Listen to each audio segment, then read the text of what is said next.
Hi, this is Siofra's Magic Alcove, and I'm Siofra Bradigan. So today we're going to talk about shadow work. It's an extremely personal experience. Everyone's shadow work is going to be somewhat different, um, but we can go over some of the basic methods and the reasons for doing it. I actually had to look it up to see what the common definition of shadow work is right now, because my idea of shadow work was way more intense than the actual definition of shadow work that is in the public domain. Um, so basically, the idea of shadow work is being able to self-evaluate, looking at your own unconscious and subconscious tendencies and patterns that you've developed, figure out why you've developed them, and then decide whether they're patterns you want to keep or not. Now, this is an opportunity to become a conscious co-creator of your own being. So it makes you more personally responsible for your development and for the choices that you make. Most of us walk around being influenced by things we don't remember anymore. And that's, sort of the common um, condition that most people are in. When you start to walk a magical path, however, it's important to be able to access that information, because a lot of your power is sort of sitting there, and if you don't have a conscious relationship with that part of your mind, it can short circuit anything you're trying to do. For example, if you really work really super hard and don't give yourself any kind of a break, and your shadow self is trying to tell you it's time to take a break and you don't listen, you might end up falling down a flight of stairs and injuring your back and being forced into sort of a sedentary lifestyle so that you have to take a break in order to process something. So it's much better to do it on purpose and willingly than it is to have it happen with a lack of voluntary impulse on your part. So I try to think about some of the things that I have learned for myself. I mean, there's a lot of different ways of accessing that. Dream work is really important because your dreams tell you how you feel about things, and it's sort of an unfiltered process. So it's not trying to hide anything or trick you or fool you about what's really going on. If you have a strong feeling about something, it's going to come out in your dreams as a more than strong feeling. It sort of exaggerates whatever's going on. So you can learn a lot about your own subconscious that way. And certainly meditation is important. Even the process of attempting to meditate can show you a lot of things that are going on in your mind, like the thoughts that interrupt what you're doing can be clues to parts of your subconscious that are trying to interfere with what's happening and need to have attention paid to them. So one of the things to remember is feelings are not rational. They don't care whether it makes sense or not. It's not about that. It's just how you feel about something. So if something makes you feel uncomfortable, it makes you feel uncomfortable. If something makes you feel happy, it makes you feel happy. You don't have to do any kind of a judgment on the feeling. In fact, accepting your feelings for what they are helps you to access them and then to process them and accept them and then move through them and then decide whether or not that's something that you're okay with. Certain things can't be changed, like your height, the genetics that you're born with. These are things that are sort of limitations that you may have on your ability to function, but you have to figure out strategies in order to work within those limits. So shadow work isn't about getting rid of everything and all limits. It's about seeing reality for what it is and then making a conscious decision about how to go about doing that. So I did a lot of ritual. One of the things that I knew in the beginning when I started doing this kind of work was that I had a lot of guilt that I had accumulated from being abused and witnessing abuse, thinking that it was my fault. And that's another thing, is when you're doing this kind of work and you're looking at your inner landscape, trying not to criticize and judge not just what happened to you, but how you felt about it. Because wherever you were at the time, that's kind of where you were. It's easier for a person to go back in time with like more educated or experienced eyes and look at a situation and then say you should have known better, you should have done something different, and judge it and criticize it that way. But it isn't helpful, because it's not true. You are where you were whenever something happens, or whenever you experience something, or whenever you were taught something. And the idea is to take that new awareness that you have, forgive yourself for being where you were at, and then move through it and figure out what you want to do with that information. So an interesting test that you can do for yourself, if you have a group of people that you trust, to find out how uncomfortable you are with other people's opinions about you, or being praised, for example, is an appreciation circle. And it's pretty interesting. The first few times that we did appreciation circles, you'll find that a person who's having a hard time accepting their value will do everything in their power to deflect a compliment away from themselves and make it so that it's someone else's compliment and not their own, or to make excuses. So, that's an issue for a lot of us. And a solution for that is allowing yourself to be appreciated by people that you know, and then you in turn can appreciate them. It sort of works both ways. And learning how to accept when someone gives you a compliment. And the easiest thing for that is, well, we do that in our house, and I've done this with my kids, and I sort of am aware of this as a potential factor or issue. Whenever I give someone a compliment and they start giving me the reasons why they don't deserve the compliment, or they really weren't that great at whatever they did, or someone else deserves the compliment better, I try to interrupt them and say the proper response is thank you. And it's like, this is the proper response. When someone gives you a compliment, you say thank you. And it's amazing how difficult that can be to thank someone for giving you a compliment. So that's just a simple thing, but that's part of it. That's part of the looking at your automated responses and figuring out potential ways to change that behavior and have a better response to things. So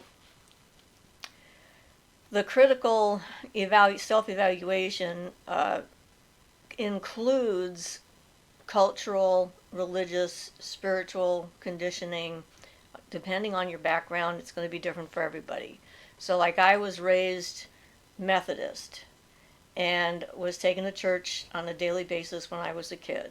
Saw angels, like I've said before, so that kind of fit into their story about that religion and what that was. And when you're a child and you're growing up in an environment, you sort of accept everything that's coming your way pretty much automatically. It becomes a part of your being.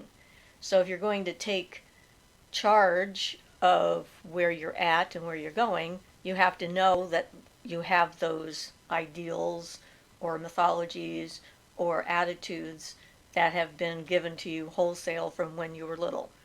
And so looking at your particular religious prejudices or beliefs is a step in shadow work, and your cultural beliefs. So say, being born in the United States as a white person, you're going to have one set of experiences. Being born in the United States as a person of color, you're going to have a different set of experiences. But in both cases, these are acquired attitudes and experiences from the cultural environment that you happen to be in. Born in a different country, you'll have different attitudes, different associations and things like that to look at. And it's not, the idea is not taking that and throwing everything out.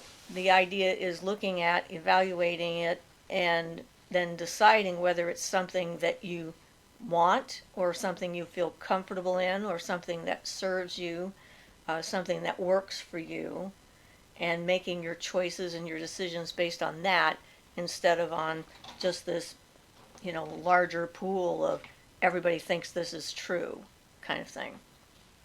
So, ritual methods for helping with like childhood trauma.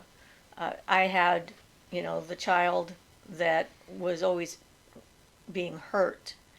And so in my subconscious, I took on the responsibility because, I was older now of that child being hurt.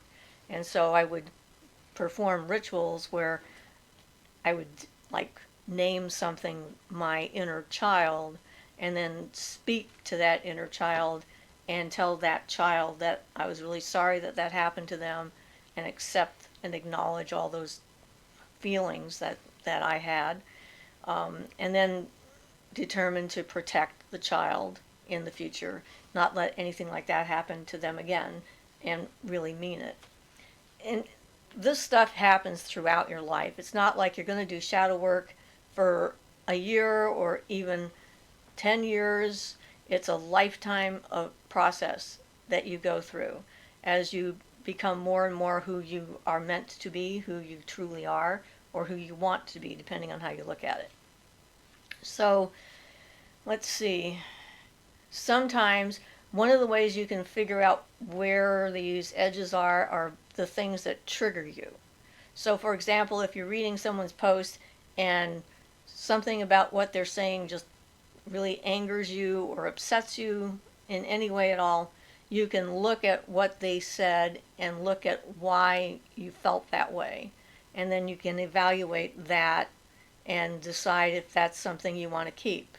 So, for example, trying to think of a concrete example. Well, okay, so with all the trauma and stuff that I suffered, being injured by other people is definitely something that's not okay with me because I wasn't allowed to say no and boundaries weren't permitted and that kind of thing. And I got into a pretty good, I ended up with a frozen shoulder, which would be more applicable to this. And frozen shoulders, if you've ever experienced them, are like excruciatingly painful. I had one of the worst frozen shoulders they'd seen. It happened really, really quickly. So I was in pain 24 hours a day for about a year at a 10. And at one point I decided I needed to go into physical therapy. So this is a more recent experience that I had with this whole thing. And when I went into physical therapy, I had an expectation that since I'm a massage therapist, when I have a client, I find out what's happening, where they're at, what they're comfortable with, let them know what I'm going to do, get permission, and all this other stuff. So I had this expectation that that was going to happen when I went to see a physical therapist. So I wasn't prepared for what took place. And the physical therapist did an evaluation and told me I had a frozen shoulder, which was pretty clear. I knew that's what I had. And then she put my arm in a position. She told me to take a breath and to let it out. And then she manipulated my shoulder. She basically tore the fabric that was glued together in my joint apart. And it sounded like I had 15 bones breaking. It's kind of hard to describe. It's a horrific noise to start with. And it was a huge shock to my system. And I was like, okay, now that happened. And then she kept on going. And I told her to stop. And she said, I can't stop. If I stop, it'll start gluing back up again. And I kept telling her to stop, and she wouldn't stop. And I finally told her that I was a torture survivor. And at that point, she stopped. And to preface this, I filled out all the paperwork and said all that in the paperwork, which apparently nobody read. So that was another lesson to learn. And she took a step back and put her hands up in the air and said, if I had known I would have treated you different, which was very confusing to me because I thought treating people with respect for their boundaries and their issues was something everyone should be doing for everyone, not just for special people. And since I had been through a lot of this already as trauma, I mean, it brought up, I was thrown back into the past. I was back with my father, with the torture and the abuse and all the other stuff. And I knew from personal experience that the only way for me to deal with that was to let it out. So I started letting it out, talking and letting it out, and freaked out the physical therapist. She actually left the room and declared that she couldn't take that anymore, and she left me there. And at that point, I was in a pretty bad emotional and very vulnerable state, and I was crying because it's a visceral experience. And I was left there and abandoned all by myself. So I did not know for sure exactly what to do. I was there for a while trying to, no one came back, no one talked to me, no one asked me a question. And so I decided I guess I was supposed to leave. So I went to leave and went in front of the desk in the front room, and the woman behind the desk refused to make eye contact. She kind of looked at the floor and looked away. And so I went outside and realized I'd forgotten my purse and my keys, so I couldn't get into my car. And I had to go all the way back through the physical therapy office and get my stuff and then leave. Almost didn't make it home. Had an event at home where our gas heater had been overfilled and the whole house was filled with gas, which was very annoying. In the middle of all of that, I had to figure out, how not to blow up the house, which I did. Got the doors all open, called the fire department, and everything was fine. But I was pretty much a mess. And so I had to figure out what to do about that. And I had an appointment the following week or in a couple of days, I can't remember, but I went back to the office a second time, and they gave me someone else, and she hadn't been told what had happened to me previously, and she started to do the same thing to me that the first one had done, but I was prepared because I knew what was coming next. So I grabbed my arm and told her to stop after they manipulated it. And then she says, well, we have to keep on moving it or we'll lose progress. And I said, I can do it. Tell me what to do. So she told me what to do, and I moved it myself. So I was in control, which is what I needed. And so then I had to tell her as well that I was a survivor of torture. Again, nobody knew anything. So the third time I was supposed to go back, I had a panic attack and I couldn't get out of my house. So this built up a huge amount of residual stuff from the past. Got to the point where I tried. I would touch the doorknob and my whole body would start to shake, and that was it. No, can't go back there. So I called them on the phone and told them I couldn't get out of the house.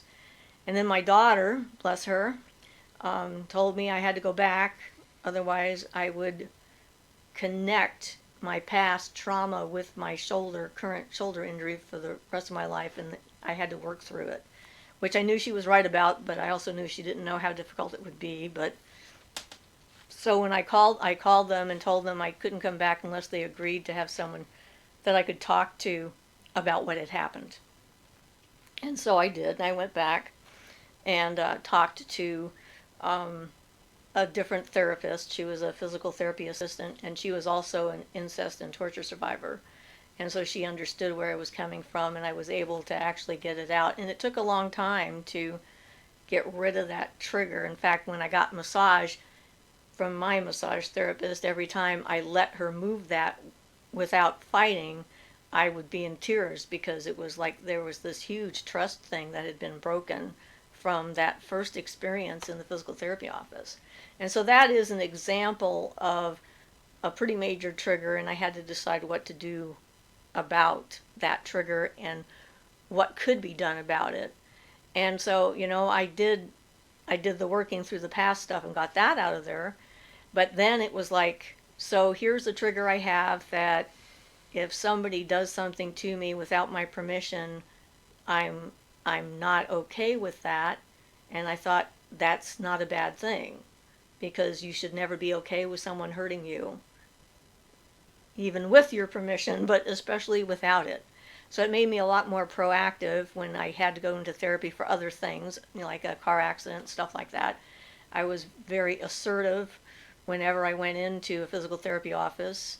And not only did I fill out the paperwork, but I told them in person. I said, I can do what you need me to do. You need to tell me what you're going to do before you do it. And these are the ground rules for this. And I had to be my own advocate.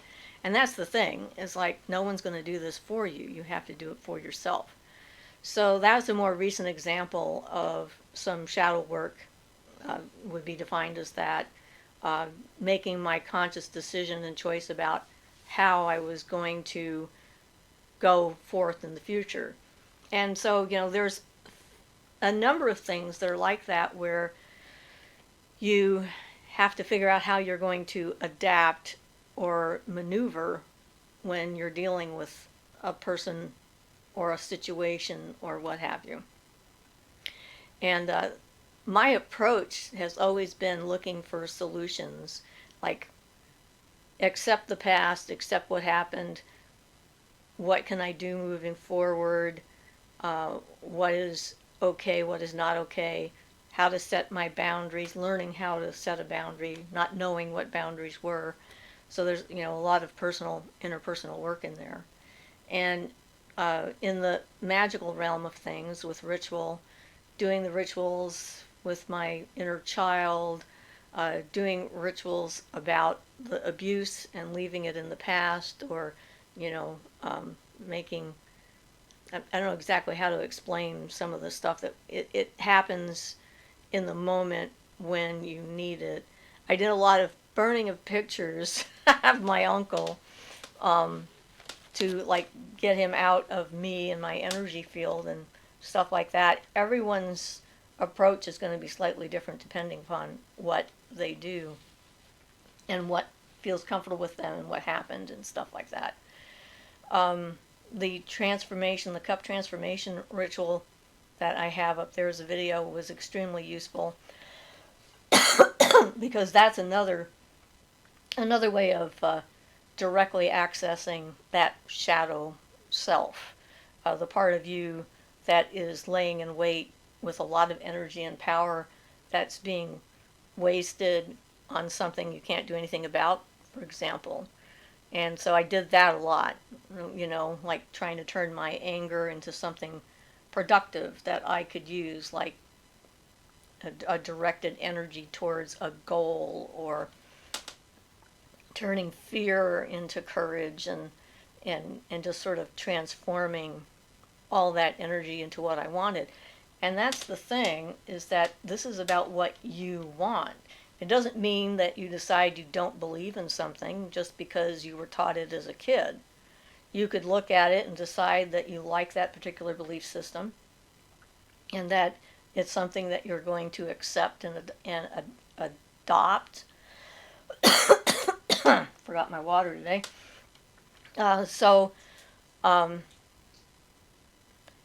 Anyway, yeah, so it's about your personal decisions and choices that you want in your life. When I think probably the moment my shadow work truly started was when my children were little and I was looking in a mirror and looking at myself. I actually started instinctively looking at who I was. I was not a good mother at the time. I was doing some, abusive behavior with my children that I had felt I needed to do to protect them from their father, which is just crazy. The whole thing was crazy. But, I could see that I was doing that. And all the other things, that who I was at the time, I really didn't like myself. I didn't like what I was becoming and who I was being. And I realized that in that moment that, I could leave my abusive husband, my children would grow up and leave me, but I would be stuck with myself. And that was actually my motivation for doing the work, was because I was stuck with myself. And is this the person I wanted to be with for the rest of eternity? That was kind of the feel I had. And if I didn't like who I was, what could I do? There was only one thing to do, and that was to change myself and to make more conscious decisions about how to act and how to respond instead of to react. And the best part of going through the work and getting farther along in it is that you have an overview of what's happened to you and what you've done. And life is a process, and learning to be yourself is a process. It's nothing static. There's no way to get to a place where you're going to be completely happy with who you are, because things are always moving and changing. That's sort of the nature of life, is that change is the bottom line of it all. But if you either fight against the current or try and stay static and still without changing, either way, you're sort of self-sabotaging any progress that you might make. And becoming the architect of your own mind and personality and relationships, it means you're taking responsibility for your own stuff. And there's nothing wrong with admitting when you've made a mistake. And I think that in itself is one of the things that stops a lot of people from progressing, because we get this notion that if we admit that we have failed at something, that means that we are a failure, that all things that we've ever done has been a fail. It's like, but it isn't. It's not true. And it sort of stymies people's ability to transform themselves. Like an alcoholic, for example, admitting that they have a problem with alcohol is extremely difficult for them, or for anyone who has an addiction of any kind. Admitting you have a problem, there's like this big energetic barrier that's in the way, and I think the reason for that is that idea that you have made a mistake, that you have failed.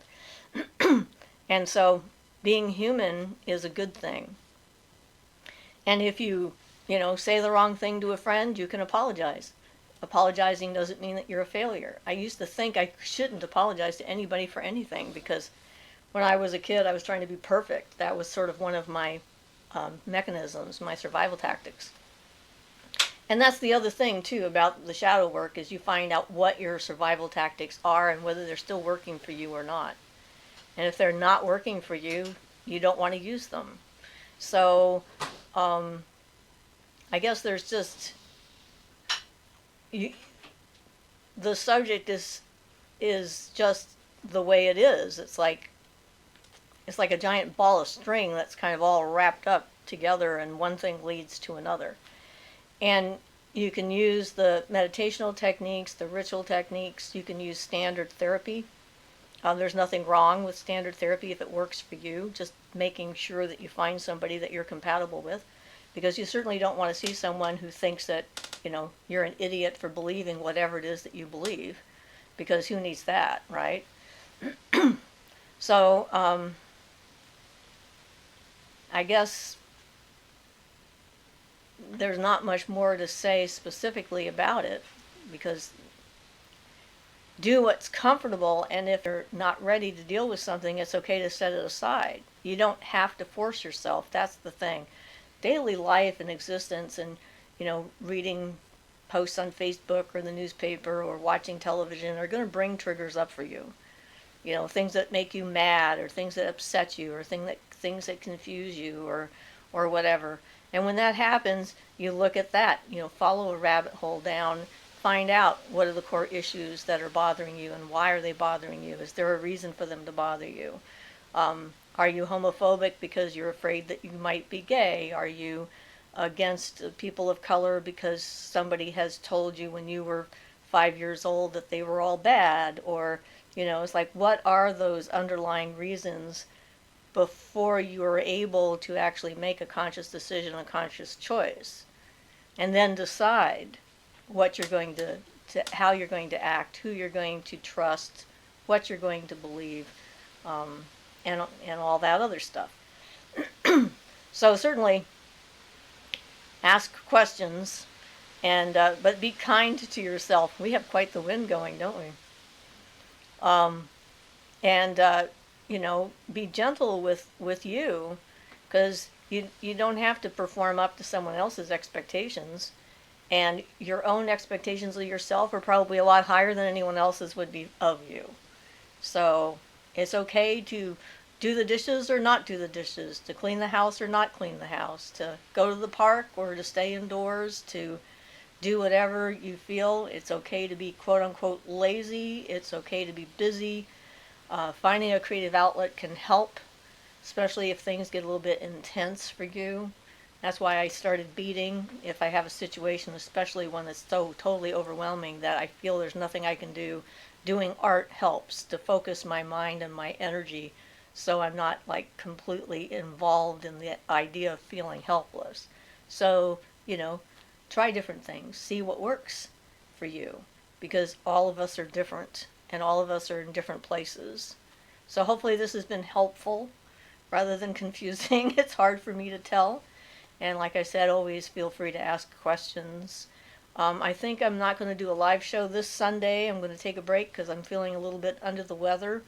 But I'm planning on, at the moment, next Sunday, we're going to try a single subject. So we're going to do one on paranormal investigations. So it gives you some time to get your questions ready for that. And I'll talk about how I go about it and some of the challenges and things like that we've faced as a group. So hope you all have a wonderful time. And this has been Siofra's Magic Alcove, and I'm Siofra Bradigan. Blessed be.